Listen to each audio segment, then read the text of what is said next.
Esa noche del 13 de septiembre de 1810, encerrada bajo llave por su propio esposo, una mujer enfrentó la decisión más terrible de su vida: quedarse callada y proteger a sus 14 hijos, o traicionar la confianza de su marido para cambiar el destino de toda una nación. ¿Qué harías tú si tuvieras que elegir entre la seguridad de tu familia y la libertad de millones? Porque lo que estás a punto de escuchar no es solo la historia de Josefa Ortiz de Domínguez. Es la historia de cómo una decisión tomada en la oscuridad de una habitación, con el corazón destrozado y las manos temblorosas, encendió la llama de la independencia de México. Y por qué esta mujer valiente, que lo arriesgó absolutamente todo, murió 30 años después en la más absoluta pobreza, olvidada por la misma nación que ayudó a crear.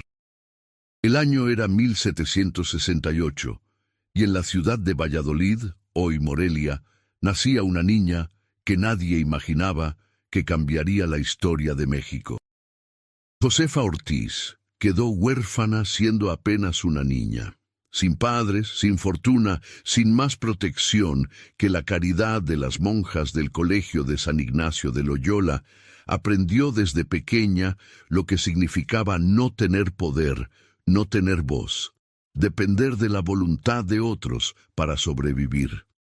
Pero Josefa tenía algo que ninguna desgracia podía quitarle: una inteligencia brillante y una dignidad inquebrantable. Las monjas la educaron en todo lo que una mujer de bien debía saber. Pero también, sin saberlo, le enseñaron algo más: a leer, a pensar, a cuestionar. Y en aquellos años finales del siglo XVIII, cuando las ideas de libertad e igualdad comenzaban a cruzar el océano desde Francia, Josefa leía cada libro que caía en sus manos con una sed insaciable. Si historias como esta te llegan al corazón, suscríbete a Cuentos de la Tierra. Cuéntanos en los comentarios desde dónde nos sigues y continuemos con este increíble relato. A los 24 años, Josefa conoció a Miguel Domínguez, un criollo respetable, viudo con varios hijos y licenciado en leyes, que pronto sería nombrado corregidor de Querétaro. Era mayor que ella, serio, de principios firmes, y algo más: también creía que la Nueva España merecía algo mejor que la opresión española.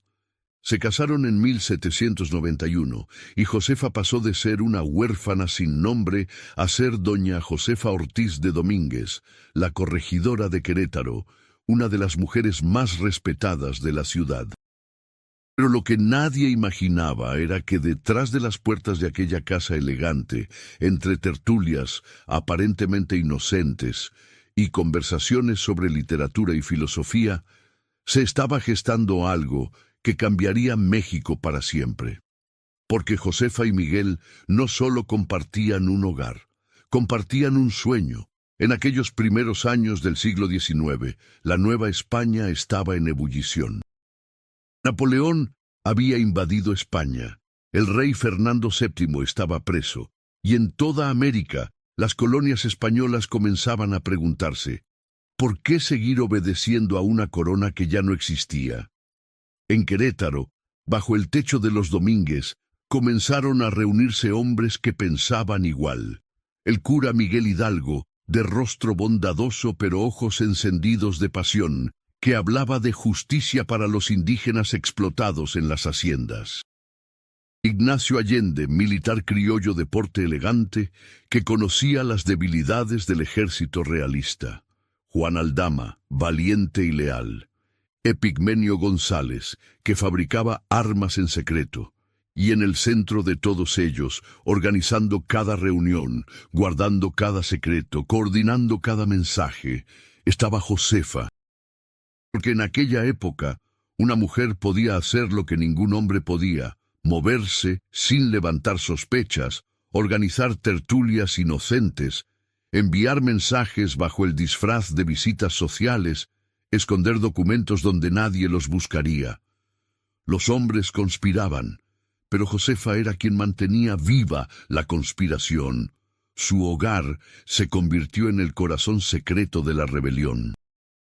Bajo la luz de las velas, mientras sus 14 hijos dormían en los cuartos de arriba, aquellos hombres planeaban el levantamiento que daría inicio a la guerra de independencia. Pero lo que ninguno de ellos sabía era que el tiempo se les acababa más rápido de lo que imaginaban. Septiembre de 1810.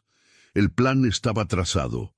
El levantamiento sería en diciembre, durante las fiestas de fin de año, cuando las autoridades estarían distraídas y desprevenidas. 3 meses más para preparar armas, coordinar fuerzas, reclutar hombres. 3 meses que nunca tuvieron, porque alguien habló. El 13 de septiembre, un mensaje llegó a oídos del alcalde de Querétaro.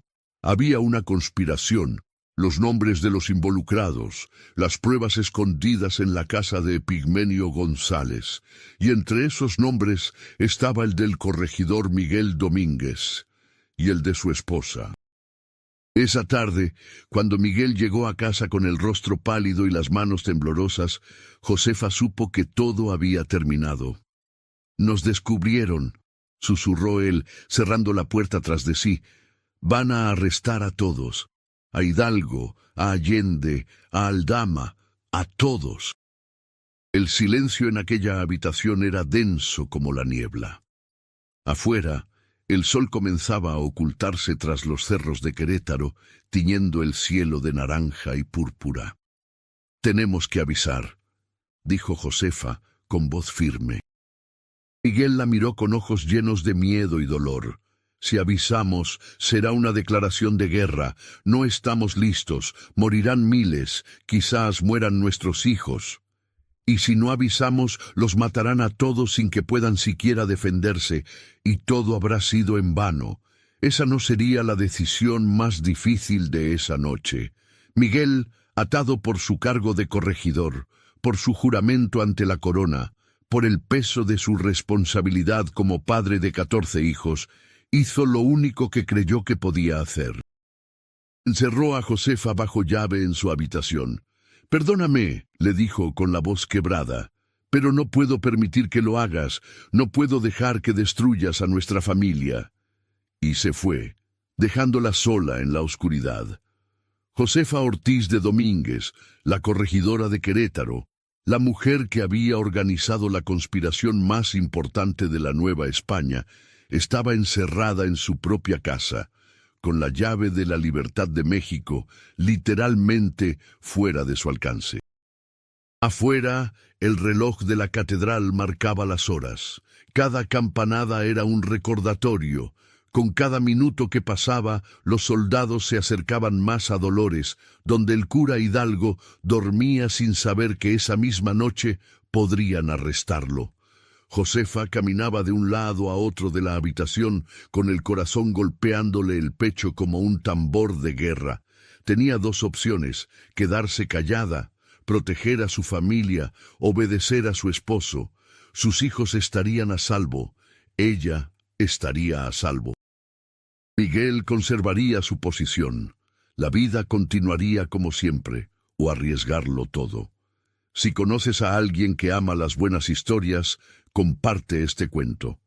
Así como se compartían los relatos alrededor del fogón, mantenemos viva nuestra tradición, porque Josefa sabía perfectamente lo que significaba traicionar la confianza de su esposo, desobedecer al hombre que le había dado su apellido, su posición, su seguridad. En aquella época, una mujer que desafiaba a su marido perdía todo: honor, respeto, protección, y aún así, con las manos temblorosas y los ojos llenos de lágrimas, Josefa tomó la decisión que cambiaría la historia de México. Se arrodilló junto a la puerta cerrada con llave y comenzó a golpear el piso con los tacones de sus zapatos. Toc, toc, toc, un código, un mensaje desesperado. Abajo, en la planta baja, el alcalde Ignacio Pérez escuchó el sonido. Se acercó a la puerta de la habitación de Josefa. «Doña Josefa». «Ignacio», susurró ella con voz urgente a través de la madera. «Escúchame bien. Fueron descubiertos. Van a arrestar al cura Hidalgo y a todos los demás esta misma noche. Tienes que ir a San Miguel el Grande, encontrar a Allende, y que él avise a Hidalgo en Dolores. Tienes que salir ahora. Ahora, Ignacio. No hay tiempo». El silencio del otro lado de la puerta duró apenas un segundo. «Voy en camino, señora». Y con esas palabras, Ignacio Pérez salió corriendo de la casa, montó su caballo y cabalgó toda la noche bajo la luz de la luna, con un solo pensamiento martillando en su mente: «Tengo que llegar a tiempo». Josefa se quedó en su habitación, todavía encerrada, todavía sola, escuchando el silencio de la noche. Lo que sucedió después, nadie lo esperaba. Cuando Ignacio Pérez llegó a San Miguel el Grande en la madrugada del 14 de septiembre, encontró a Allende y le dio el mensaje de Josefa. Allende, sin perder un segundo, cabalgó hacia Dolores para avisar a Hidalgo, y allí, en aquella pequeña parroquia, a las 5 de la mañana del 16 de septiembre de 1810, el cura Miguel Hidalgo y Costilla tomó la decisión más audaz de su vida. Si ya estaban descubiertos, si ya no había tiempo para prepararse, entonces había que empezar la revolución esa misma mañana. Mandó tocar las campanas de la iglesia. La gente del pueblo salió de sus casas, adormilada, confundida. ¿Qué pasaba? ¿Por qué las campanas a esa hora? Y entonces, frente a todos ellos, Hidalgo gritó las palabras que cambiarían México para siempre: «¡Viva la Virgen de Guadalupe! ¡Viva Fernando Cespino! ¡Muera el mal gobierno!». Y comenzó la guerra de independencia. Todo por la decisión de una mujer encerrada en una habitación oscura que eligió la libertad de una nación por encima de su propia seguridad. Pero el precio de esa decisión sería más alto de lo que Josefa jamás imaginó. Cuando Miguel Domínguez abrió la puerta de la habitación a la mañana siguiente y vio el rostro de Josefa, ambos supieron que no había vuelta atrás. «Lo hiciste», dijo él, con una mezcla de admiración y terror en la voz. «Lo hice», respondió ella, levantando la barbilla con esa dignidad que nunca la abandonó. Las autoridades españolas no tardaron en descubrir el papel de Josefa en la conspiración, y la furia que desataron fue implacable. Miguel Domínguez fue arrestado, destituido de su cargo, despojado de sus propiedades, pero él, como hombre, como funcionario, tenía al menos un proceso, un juicio, una apariencia de justicia. Josefa no tuvo ni siquiera eso, porque ella había cometido el peor crimen que una mujer podía cometer en aquella época. Había desobedecido a su esposo, había traicionado la confianza de la autoridad, había elegido pensar por sí misma. Y por eso, sin juicio, sin defensa, sin siquiera la oportunidad de despedirse de sus 14 hijos, Josefa Ortiz de Domínguez fue encerrada. Primero en el convento de Santa Catalina de Siena, luego en Santa Teresa, después en Santa Clara. 7 años pasó Josefa encerrada, moviéndose de convento en convento, mientras afuera la guerra de independencia que ella había ayudado a iniciar devastaba el país. 7 años sin ver a sus hijos crecer, 7 años sin saber si Miguel estaba vivo o muerto. 7 años en celdas frías, orando, cosiendo, esperando, pero nunca, ni una sola vez, se arrepintió. Cuando finalmente la liberaron en 1817, México era un país diferente. La guerra seguía, brutal e interminable. Hidalgo había muerto fusilado. Allende también. Miles de hombres y mujeres habían dado su vida por aquella causa que nació en su sala. Josefa regresó con Miguel y sus hijos, pero nada era igual. Las propiedades habían sido confiscadas. El dinero se había acabado. El respeto social se había desvanecido. Eran sobrevivientes de una causa que todavía no estaba ganada. Y entonces, en 1821, después de 11 años de guerra devastadora, finalmente llegó la independencia de México. Las campanas repicaron en todas las ciudades. La gente salió a las calles a celebrar. Se había logrado. Después de 300 años de dominio español, México era libre. Pero cuando Agustín de Iturbide, el hombre que había consumado la independencia, se proclamó emperador y ofreció a Josefa el puesto de dama de honor de la corte, ella lo rechazó. «No luchamos por cambiar un rey español por un emperador mexicano», dijo con la misma firmeza que había tenido toda su vida. «Luchamos por la libertad y la justicia». Y con esas palabras, Josefa Ortiz de Domínguez se retiró a la vida privada, lejos de los honores, lejos del poder, lejos de la gloria que tanto merecía. Los últimos años de Josefa fueron silenciosos y difíciles. Miguel murió en 1830, dejándola viuda y sin recursos. La pensión que el gobierno le otorgó era miserable, apenas suficiente para sobrevivir. Aquella mujer que había arriesgado todo, que había iniciado la independencia de una nación, que había pasado 7 años encerrada por atreverse a ser libre, vivía ahora en la pobreza más absoluta. Sus hijos crecieron dispersos. La casa elegante de Querétaro era solo un recuerdo. El respeto social que una vez tuvo se había desvanecido en el polvo del tiempo.